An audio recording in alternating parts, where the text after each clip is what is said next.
Hello मेरे प्यारे बच्चों, मेरी कक्षा में आप सभी का स्वागत है। ये है कक्षा 4 हिंदी व्याकरण का पाठ 2 वर्णमाला। इसका पाठ 1 हम कर चुके हैं। इन चित्रों के नाम पढ़ो। तो यहाँ पे हमें कुछ चित्र दिए गए हैं और नीचे उनके नाम लिखे हैं, जैसे कि कछुआ, रेलगाड़ी और खिलौने। जब हम ये नाम बोलते हैं तो कुछ ध्वनियाँ मुँह से निकलती हैं, जैसे है ना। तो कोई भी शब्द हमें बोलने के लिए हमें क्या करना पड़ता है, कुछ आवाज़ें मुँह से यानी कि ध्वनियाँ मुँह से निकालनी पड़ती हैं। ध्वनि मतलब होती है आवाज़। जैसे कछुआ बोलने के लिए हमें कौन कौन सी ध्वनि निकालनी पड़ी, क, अ, छ, उ, आ। तो क्या बना, कछुआ। ऐसे ही रेल बोलने के लिए हमें कौन कौन सी ध्वनि निकालनी पड़ी, र, ए, ल, अ, रेल। खिलौना बोलने के लिए हमें कौन सी ध्वनि निकालनी पड़ी, ख, ई, ल, औ, न, आ, खिलौना। बच्चों, इन ध्वनियों से ही शब्द और वाक्य और भाषा बनी। हिंदी भाषा में अनेक ध्वनियाँ हैं। हर ध्वनि को बोलने और लिखने का ढंग अलग है। ठीक है, तो भाषा में किसी भी ध्वनि को किसी चिन्ह के द्वारा दिखाया जाता है। ठीक है, जैसे क की ध्वनि को ऐसे लिखा जाता है या ऐसे दिखाया जाता है। तो ध्वनि के बोले और लिखे जाने वाले रूप को वर्ण कहते हैं। ठीक है, वर्ण किसे कहते हैं, ध्वनि के बोले और लिखे जाने वाले रूप को वर्ण कहते हैं।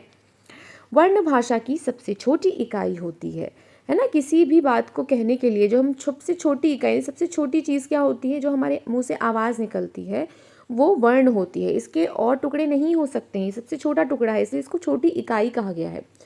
वर्णों के लिखने का एक निश्चित क्रम होता है। क्रम से दिए गए वर्णों के समूह को वर्णमाला कहते हैं। तो जो ये वर्ण हैं, इनको एक क्रम में दिया गया है और इस क्रम को क्या कहते हैं, वर्णमाला, क्योंकि इसमें बहुत सारे वर्ण हैं। हिंदी के वर्णों को 2 भागों में बांटा गया है, जैसे कि स्वर और व्यंजन। ठीक है, तो हिंदी में जो वर्णमाला होती है, वर्णों की माला होती है, उसमें तो उनको 2 भागों में बांटा गया। एक होता है स्वर और दूसरा होता है व्यंजन। तो स्वर क्या होता है, इन्हें बोलने के लिए किसी अन्य वर्ण की सहायता नहीं लेनी पड़ती। जब हम इनको बोलते हैं तो इनमें किसी दूसरा वर्ण की सहायता नहीं होती है, जैसे कि अ, आ, इ, ई, उ, री, ए, ऐ, ओ, औ, अंग, अहा, आ। ठीक है, तो ये जो हैं वर्ण, इनको बोलने के लिए कोई दूसरा वर्ण साथ में नहीं आता। अब यहाँ पे कुछ विशेष वर्ण भी होते हैं, जैसे अंग, इसे अनुस्वार कहते हैं, जैसे कि अंक, रंग, मंच, हंस आदि इनमें प्रयोग हुआ है।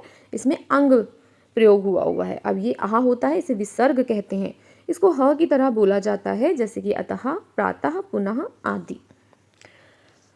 फिर है चंद्रबिंदी वाले आ, इसे अनुनासिक कहते हैं। अनुनासिक, नासिक मीन्स नाक से जुड़ा हुआ, तो जिसमें नाक से आवाज़ आती है ना, उसे अनुनासिक कहते हैं। और ये क्या होता है, ये होता है अनुस्वार। कुछ बच्चे बहुत कंफ्यूज रहते हैं अनुस्वार और अनुनासिक में। अनुस्वार मतलब थोड़ा सा स्वर आता है, ठीक है, न का थोड़ा सा स्वर आता है, तो वो क्या होता है, अनुस्वार होता है। और जब नाक से आवाज़ आती है ना की, तो वो अनुनासिक कहलाता है। चंद्रबिंदी अनुनासिक होता है। इसे नाक और गले दोनों से बोला जाता है, जैसे कि आँख, गाँव, पाँच, दांत आदि। तो आप महसूस करेंगे कि जब आप इसकी ध्वनि निकाल रहे होते हैं तो आपकी नाक से आवाज़ आती है। यह है औ। इसकी ध्वनि कैसे होती है, एक ओ की मात्रा होती है ना, उसमें थोड़ा ओ ज़्यादा होता है। थोड़ा सा हम कह सकते हैं कि बहुत ज़रा सी आवाज़ होती है ना ओ की, तब हम ये लगाते हैं। ये ध्वनि अंग्रेज़ी भाषा से हिंदी में आई है। इसका उच्चारण ओ की तरह होता है, जैसे बॉल, डॉक्टर, ऑफिस, कॉलेज। तो जो इंग्लिश शब्द होते हैं ना, ज़्यादातर उसी ही में इसको लगाया जाता है। इस तालिका से स्वर, उसकी मात्रा और व्यंजन के साथ उसका रूप स्पष्ट हो जाएगा। स्वर क्या है, अ। कोई मात्रा, इसमें कोई मात्रा नहीं होती है, देखने में नहीं लगेगा कि कोई मात्रा है। जब हम इस अक्षर को पूरी तरह से लिखते हैं तो ऐसे लिखते हैं, उसमें ये अ जो है ये सम्मिलित होता है। जब हम ये हल चिन्ह के साथ लगाते हैं तो उसको आधा समझा जाता है। ठीक है, इसको पूरा करने के लिए हमें छोटा अ लगाना पड़ता है। बड़ा आ, क में बड़ा आ लगेगा तो क्या होगा, का आ बन जाएगा। ई की मात्रा इस तरह से लगती है और क में जब छोटी ई मिलाई जाती है तो कि बन जाती है। इसी तरह बड़ी ई जो है इस तरह से लिखा जाता है और क में जब बड़ी ई मिलाई जाती है तो वो की बन जाता है। ऊ, छोटा ऊ को इस रूप में मात्रा में लगाया जाता है। क ऊ कैसे बनता है, कु। बड़ा ऊ को मात्रा के रूप में कैसे लिखा जाता है, ऐसे लिखा जाता है। और क ऊ क्या बनेगा, कु। क और ऋषि, ऋषि वाला री जो होता है उसको इस तरह से लिखा जाता है, क्री। ए का ऐसा रूप होता है, इसमें एक मात्रा लगती है, क ए। और आई में 2 मात्रा लगती है। ऐसे देखने में इसमें भी कुछ बच्चे कंफ्यूज होते हैं कि इसमें तो 1 मात्रा होती है, लेकिन नहीं। जब हम इसको शब्द के साथ मिलाकर लिखते हैं ना तो इसमें 2 मात्राएं लगती हैं, कय बन जाता है। ओ की मात्रा ऐसी होती है और इसको हम क के साथ मिलाकर को लिखेंगे। औ की मात्रा ऐसी होती है, क औ कौ, और ऐसे ही औ। रा के साथ ऊ और ऊ लगने पर वे ऐसे लिखे जाते हैं। तो जब र में ऊ लगता है तो वो नीचे ना लगा करके हम उसके पीछे लगाते हैं, जैसे कि बड़े ऊ में लगा होता है ऐसे। तो र ऊ की मात्रा ऐसे लगेगी, और जब बड़ा ऊ होता है तो इसमें आगे गोल करके ऊ की मात्रा बनाई जाती है। इस तरह से हमें पता चलता है कि ये छोटे ऊ की मात्रा है या बड़े ऊ की मात्रा है। इन ध्वनियों को बोलते समय व्यंजन स्वरों की सहायता ली जाती है। तो व्यंजन क्या होता है, जब व्यंजन को हम बोलते हैं ना उसके साथ स्वर कोई ना कोई लगता है, जैसे कि इन्हीं में ही व्यंजन में ही मात्राएं लगाते हैं। ये सारे व्यंजन हैं जिन्हें आप पढ़ सकते हैं और याद कर सकते हैं। जब कोई व्यंजन बिना स्वर के लिखा जाता है तो उसके नीचे हल चिन्ह लगता है। अगर उसमें कोई स्वर नहीं है या वो आधा है तो उसके नीचे ऐसा हल चिन्ह लगता है। हल चिन्ह क्या होता है, देखने में बस ये एक छोटी सी डंडी जैसा होता है, इसका मतलब है कि वो अक्षर आधा है। क ख ग, ड़ और ढ का प्रयोग, ये भी कुछ व्यंजन है जिनका प्रयोग होता है। आजकल भाषा में इनका व्यापक प्रयोग किया जाता है। ये ड और ढ वर्णों के नीचे बिंदु लगाकर अड़ और ढ ध्वनियाँ बनती हैं। इन्हें भी व्यंजन के रूप में माना जाता है, जैसे गुड़, सड़क, गुड़िया, चिड़िया, पढ़ाई, चढ़ाई, बूढ़ा, ये सारे इनके रूप हैं। ड़ और ढ शब्द के शुरू में कभी नहीं आते। ये किसी शब्द के शुरू में आप देखोगे कभी भी नहीं आएंगे। जैसे बिना बिंदी वाला जो है वो आता है, जैसे डमरू है, ढक्कन है, बट ये नहीं आएंगे, ये हमेशा बीच में आएंगे। ज और फ, ये क्या है, जब ज उसके नीचे जब बिंदी लग जाती है तो उसकी आवाज़ थोड़ी सी बदल जाती है, उसको ज पढ़ते हैं, ज ना पढ़ करके ज पढ़ते हैं। वैसे फ को फ ना पढ़ करके फ पढ़ते हैं। बहुत ही हल्का सा फ़र्क होता है, लेकिन आपको पता चल जाएगा। ये ध्वनियाँ अरबी फारसी से ही हिंदी भाषा में आई हैं। ये कहाँ से आई हैं, जैसे औ जो ये होता है ना वो अंग्रेज़ी से आया, ऐसे ही फारसी से आए हैं। ज और फ के नीचे लगी बिंदी नुक्ता कहलाती है। इनके नीचे जो बिंदी लगी हुई है उसको नुक्ता कहते हैं। इसके प्रयोग से शब्द के अर्थ में बदलाव आ जाता है। जैसे ये फन है, फन का मतलब होता है सांप का जो फन होता है, और ये फन है, फन मतलब हुनर, कला।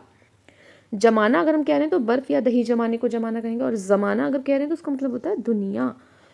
संयुक्त व्यंजन क्या होते हैं, आपने देखा हो कि व्यंजन में कुछ संयुक्त व्यंजन भी हैं, जैसे कि ये क्या है, संयुक्त व्यंजन है।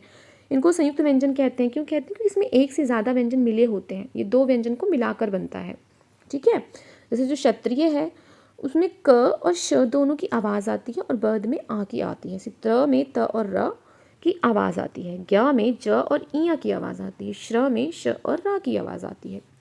जब दो अलग अलग व्यंजन एक साथ आते हैं तो वे भी संयुक्त व्यंजन बनते हैं। इनमें पहला व्यंजन आ रहित होता है, अगला व्यंजन अ या किसी अन्य स्वर सहित होता है। तो अगर कोई मात्रा लगी है तो वो पीछे वाले व्यंजन के साथ में लगेगी, आगे वाले के साथ नहीं लगेगी, वो बिना स्वर के साथ रहता है। द्वैत व्यंजन किसे कहते हैं, द्वैत व्यंजन कहते हैं जिसमें सेम ही व्यंजन दो बार आ जाए, जैसे कि आधा का पूरा का, ठीक है। तो क का पक्का, च च कच्चा। तो जो एक ही व्यंजन दो बार लिखा जाता है ना साथ में, उसे द्वैत व्यंजन कहते हैं। और अगर दो अलग अलग तरह के व्यंजन साथ में लिखे जाते हैं तो उसे संयुक्त व्यंजन कहते हैं। रा के भी विभिन्न रूप होते हैं, कभी ये नीचे लगता है, कभी ये ऊपर लगता है, और हर तरह से उसका कुछ ना कुछ चेंज हो जाता है। जब र से पूर्व कोई वर्ण स्वर रहित होता है तो र उस वर्ण के नीचे लगता है। जैसे अगर आगे वाला वर्ण जो है वो आधा है, यानी कि स्वर रहित, स्वर नहीं है उसमें, तो नीचे लगेगा। जैसे क्रम, क्रम में क पे लगा है ना, तो क आधा ही होगा, र पूरा होगा, फिर इसके साथ आ मिलेगा, ठीक है। लेकिन अगर ऊपर लगा है, कर्म जैसे हम कहें, ठीक है, एक ही जैसे दोनों होते हैं कर्म और क्रम, लेकिन फ़र्क क्या होता है, र का। आप देखेंगे इसमें र नीचे लगा है, इसमें र ऊपर लगा है। तो इसमें क पूरा होता है, क के साथ आ मिलाते हैं, और र जो है वो आधा होता है, तो रा के नीचे हलचिन लगेगा, उसके बाद म और आ जाएगा, आ नहीं लगेगा। और इसमें उल्टा हो जाता है, इसमें क आधा होता है और रा पूरा होता है। फिर है वर्ण विच्छेद, किसी शब्द के वर्णों को अलग अलग करना वर्ण विच्छेद कहलाता है। अब इसमें जो भी वर्ण आए हैं उनके साथ जो भी मात्राएं या स्वर हैं उनको अलग अलग करके लिखना ही वर्ण विच्छेद होता है। आसमान, अब सबसे पहले क्या है, बड़ा आ, तो बड़ा आ लिखेंगे। बड़ा आ खुद में ही एक स्वर होता है और स्वर के साथ कभी भी हल चिन्ह नहीं लगता, तो ये ऐसे ही रहेगा। और दूसरा है स, तो स लगाएंगे हल चिन्ह के साथ, क्योंकि एक व्यंजन है। जब भी हम वर्ण विच्छेद करते हैं तो हर व्यंजन के साथ में हल चिन्ह लगाना ही होता है, उसमें कोई डाउट नहीं है, हमेशा हल चिन्ह लगाना ही लगाना है। तो स के नीचे हल चिन्ह लगाएंगे। अब यहाँ पे पूरा सा है, इसके साथ कोई मात्रा भी नहीं लगी है, तो हमें छोटा अ लगाना है साथ में। फिर माँ है, माँ के नीचे हलचन लगाएंगे क्योंकि ये भी व्यंजन है। इसके ऊपर मात्रा कौन सी है, बड़े आ की है, तो यहाँ पे बड़ा आ लिख देंगे। फिर न लिखेंगे, इसके नीचे भी हलचन क्योंकि ये तो व्यंजन है, और छोटा अ लगा देंगे। ठीक है, तो ये आसमान बन गया। चांदनी, चांदनी का च और आ, चंद्र बिंदी वाला आ लिखेंगे। फिर द है तो द के नीचे हल चिन्ह, फिर अ की मात्रा लगाएंगे, मतलब छोटा आ। ठीक है, क्योंकि मात्रा तो है नहीं, सिर्फ आवाज़ आ रही है और ये पूरा भी है, तो हम छोटा आ लगाएंगे। फिर अगला वर्ण क्या है, न है। न व्यंजन है तो नीचे चिन्ह लगाएंगे, और बड़ी ई की मात्रा है तो बड़ी ई अलग करके लिख देंगे। इसी तरह से ये अंग है, अंग को लिखेंगे। फिर अगला वर्ण क्या है, अधक का, फिर उस पर छोटे ऊ की मात्रा है तो छोटा ऊ, फिर र, फिर अ। तो इस तरह से जितने भी व्यंजन होंगे उनके नीचे हल चिन्ह लगेगा, और अगर वो आधा नहीं है पूरा है तो अ लगेगा, और अगर कोई मात्रा लगी है तो वो लगा देंगे। जैसे क्षत्रिय में हमने अभी देखा था कि जो श होता है वह एक संयुक्त व्यंजन होता है, तो जब हम इनका वर्ण विच्छेद करेंगे ना तो दोनों वर्णों को अलग अलग लिखा जाएगा। जैसे कि श का संयुक्त व्यंजन क्या होता है, क और श, तो इनको हम अलग अलग लिख देंगे और आ लिख देंगे। प्लस त्र भी एक संयुक्त व्यंजन है, तो त और र अलग लिखेंगे, प्लस इसमें कौन सी मात्रा है, छोटी ई की, तो हम छोटी ई लिख देंगे। य और फिर आ। ट्रेन में भी ऐसा ही करेंगे। र का रूप हमने पढ़ा था, तो यहाँ पे जब नीचे र होता है ना, तो जो उसके पहले वाला व्यंजन है वो आधा होता है, तो ट के नीचे हलचिन लगाएंगे और आ नहीं लगाएंगे साथ में। रा लिखेंगे, रा के नीचे हलचिन लगाएंगे, और मात्रा कौन सी है, ए की है, तो साथ में ए लगा देंगे। फिर न आधा है तो ना लिखेंगे, नीचे हलचन लगाएंगे, और कोई मात्रा नहीं लगी और ये न पूरा भी है, इट मीन्स हमें अ लिखना है। फिर मक्खन, मक्खन में पहला वर्ण क्या है, म। म एक व्यंजन है तो नीचे हलचिन प्लस छोटा आ, फिर क के नीचे हलचिन। क यहाँ पे आधा है, पूरा नहीं है, इसका मतलब इसके में कोई स्वर नहीं मिला है, तो हम इसको क को ऐसे ही लिख देंगे, इसके साथ छोटा आ नहीं लगेगा, और कोई मात्रा तो वैसे भी नहीं लगी है। ख के नीचे हलचिन, हमेशा जो आधा वाला व्यंजन होता है ना उसके ऊपर मात्रा भी नहीं लगती है, उस यानी उसके नेक्स्ट वाला जो है उस पर मात्रा लगेगी। तो ख जो है उसके नीचे वर्ण क्या कहते हैं इसको, मैं भूल गई, हल चिन्ह, हाँ, उसके साथ में अ, क्योंकि ख के ऊपर भी कोई मात्रा नहीं है, फिर न, फिर छोटा आ। ऐसे पत्ता, प पूरा है तो प हल चिन्ह के साथ, फिर छोटा आ। फिर दूसरे में क्या है, त वर्ण है, आधा त है तो त के साथ हल चिन्ह लिखेंगे, फिर पूरा ता के लिए दोबारा से त के नीचे हल चिन्ह और आ की मात्रा। इस तरह से वर्ण विच्छेद आपको करना है। हमने क्या क्या पढ़ा, ध्वनि के बोले और लिखे जाने वाले रूप को वर्ण विच्छेद कहते हैं। वर्णों के समूह को वर्णमाला कहते हैं। वर्णमाला में स्वर और व्यंजन होते हैं। शब्द बनाते समय व्यंजन के साथ स्वर मात्रा के रूप में लगते हैं। दो व्यंजनों का मेल संयुक्त व्यंजन कहलाता है। रा के रूप कौन कौन से होते हैं, तो ऊपर लगता है, नीचे लगता है, और नीचे एक इस तरह से लगता है। अब है करने की बारी, तो यहाँ पे बोलिए, कक्षा में वर्णमाला आपको सुनानी है, सभी मात्राओं में एक एक शब्द बोलना है। अब माँ के सभी रूप लिखने हैं मात्रा लगा के, म, फिर माँ पे आ की मात्रा, फिर माँ पे छोटी ई की, बड़ी ई की, छोटा ऊ की, बड़ा ऊ की, यहाँ पे गलत लिखा है इस बच्चे ने, यूँ लगेगी। माँ पे री की, माँ पे ए की, ऐ की, ओ की और आओ की, इस तरह से आपको पूरा लिखना है। चित्रों के को देखें और सही मात्रा लगाकर शब्द बनाएं। अब यहाँ पे क्या बना है, कुत्ता बना है, और इसमें जो मात्रा लगनी थी वो पहले से लगा दी गई है। इसी तरह से चिड़िया में क्या लगेगी, च पे छोटी की मात्रा, ड़ पे छोटी की मात्रा, क्या बनेगा, चिड़िया। गाय में ग के ऊपर आ की मात्रा लगेगी। कृषक में क के नीचे री की मात्रा लगेगी। तीसरा है चित्रों को देखकर सही वर्ण पर अनुस्वार। अनुस्वार किसे बोलते हैं, अंग की बिंदी को, या अनुनासिक, अनुनासिक किसे बोलते हैं, चंद्र बिंदी को लगाएं। अब अनुनासिक या बिंदी या फिर चंद्र बिंदी लगानी है, ठीक है, इसका मतलब यह है। तो बंदर में पहले से लगी हुई है बिंदी, आँख में क्या लगता है, इसमें चंद्र बिंदी लगती है, पंखा में बिंदी लगती है, सांप में चंद्र बिंदी लगती है सा के ऊपर, जहाँ पे नाक से आवाज़ आ रही है ना वहीं चंद्र बिंदी लगेगी। जैसे आँख बोलते समय आ में नाक से आवाज़ आ रही है तो आ पे चंद्र बिंदी लगेगी। फिर है चौथा, दिए गए शब्दों का सही जगह पर लिखें। अब इसमें सही जगह पर लिखना है। र का सही रूप कौन सा है, रत्न यहाँ आएगा, ड्राइवर के नीचे लगा है रा तो इस वाले कॉलम में आएगा, सूर्य में ऊपर लगा है तो यहाँ आएगा, ग्रह में नीचे लगा है डंडी के रूप में तो वो यहाँ आएगा, यहाँ पे ग्रह आएगा, ठीक है। यहाँ पे ग्राहक बच्चे ने 2 बार लिख दिया जो कि गलत है, ग्रह। फिर ड्रम, ड्रम इसके नीचे आएगा। हर्ष कहाँ आएगा, हर्ष में ऊपर लगा है तो यहाँ आएगा। रचना कहाँ आएगा, रचना यहाँ आएगा क्योंकि सिंपल र है। फिर क्रिकेट में नीचे र लगा है, यहाँ आएगा। वर्षा में ऊपर लगा है तो यहाँ आएगा, ये वर्षा ऐसे लिखेंगे।